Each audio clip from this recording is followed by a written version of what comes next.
Why Eskom is struggling. A technical review. In the vast, humming landscape of South Africa's energy infrastructure, the story of Eskom is not merely one of power generation. It is a story of complexity. A story where engineering meets human limitation, where systems designed for precision become vulnerable under pressure, and where every failure echoes across an entire nation. This is not just about electricity. It is about systems, the anatomy of a tightly coupled system. At its core, Eskom operates what engineers and systems theorists call a tightly coupled system.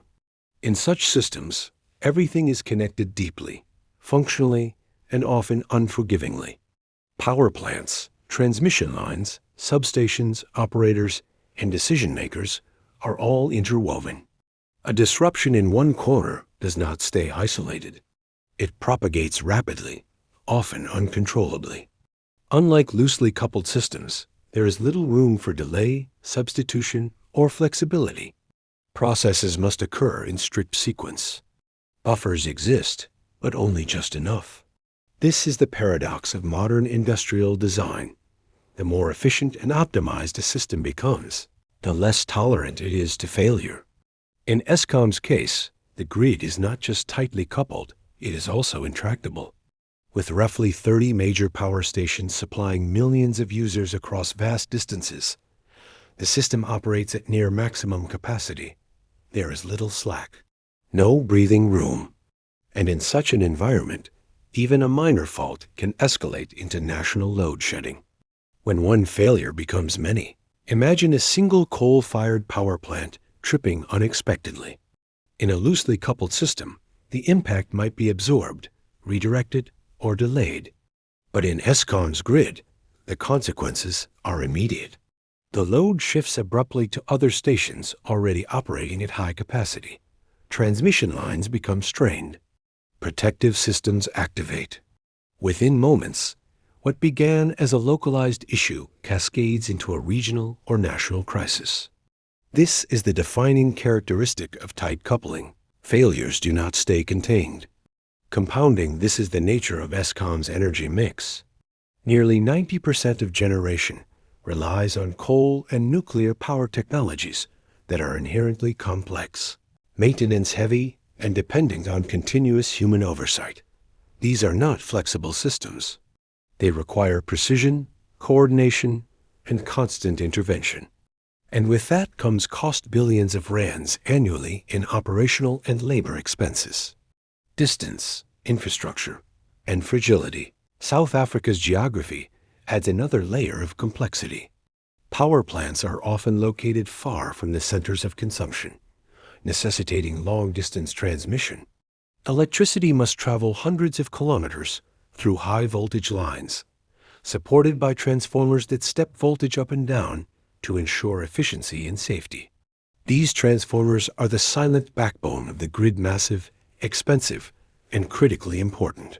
But they are also points of vulnerability. A single transformer failure can disrupt entire regions. A damaged transmission line can destabilize the grid. And because the system is tightly coupled, these disruptions ripple outward rapidly. Distance, in this case, is not just physical, it is systemic risk. Exposure and security challenges. The longer and more complex the network, the harder it becomes to protect. Eskom's infrastructure stretches across rural and urban landscapes, often exposed and difficult to secure.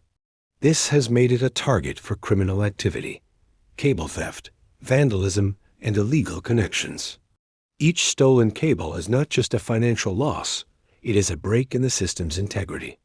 Each act of sabotage introduces instability into an already strained network.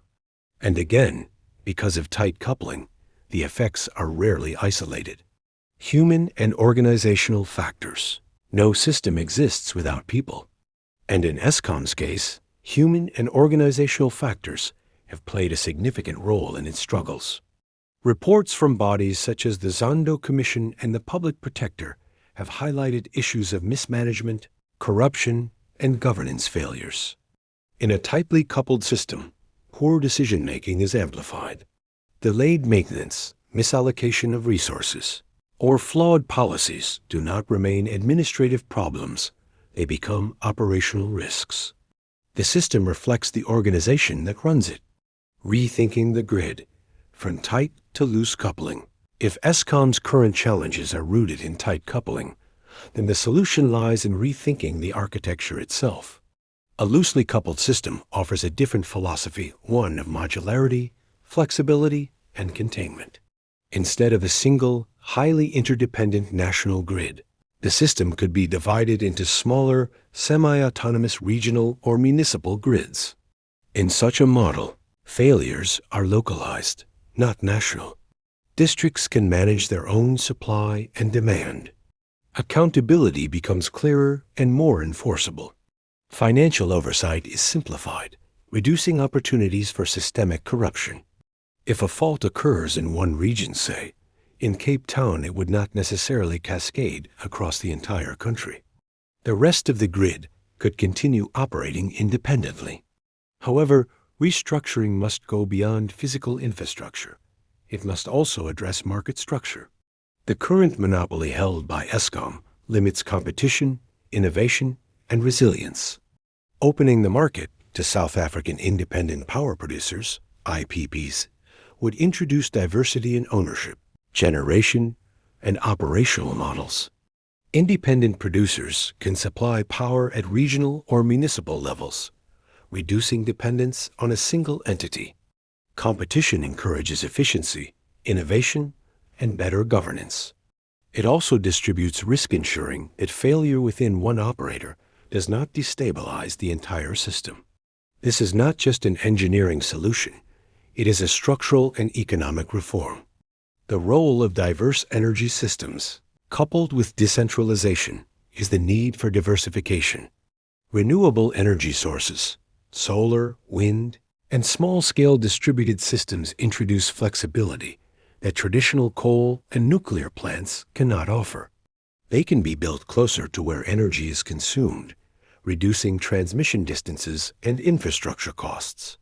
They require less maintenance, fewer personnel, and can operate autonomously for extended periods. Most importantly, they are inherently modular. A solar installation at a hospital, a wind farm near a municipality, or rooftop panels on schools all contribute to a system that is less dependent on a single point of failure. In a loosely coupled grid, these sources can operate independently while still communicating and coordinating with the broader network. In addition, the rise of local power companies operating at district or municipal levels can play a crucial governance role.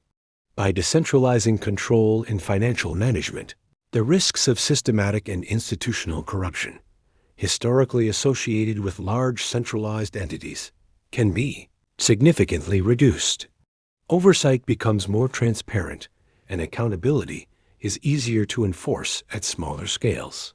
Securing the grid, containing modern threats. In today's world, threats to energy infrastructure are no longer limited to mechanical failures or human error. Cyber attacks and coordinated physical sabotage pose a growing risk. In a tightly coupled national grid, a successful cyber attack or physical strike on critical infrastructure could trigger widespread collapse, plunging entire regions, or even the whole country into darkness. But in a divided, loosely coupled system, such threats can be contained. If one subsystem or district grid is compromised, whether through cyber, intrusion, or physical damage, the impact can be isolated within that region.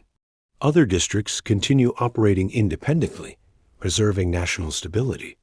This compartmentalization transforms the grid from a single vulnerable target into a network of resilient, semi-independent systems. A system at a crossroads. Eskom's struggles are not accidental. They are the predictable outcome of a tightly coupled, highly complex socio-technical system operating under strain. The interactions between technology, people, infrastructure, and policy have created a system that is efficient but fragile. To move forward, South Africa must transition from a model of centralization and tight coupling to one of decentralization, diversity, and resilience supported by structural reform. independent power production, and modern security strategies. Because in the end, energy security is not just about generating power. It is about designing systems that can survive failure. And right now, Eskom's greatest challenge is not producing electricity. It is redesigning the system that delivers it.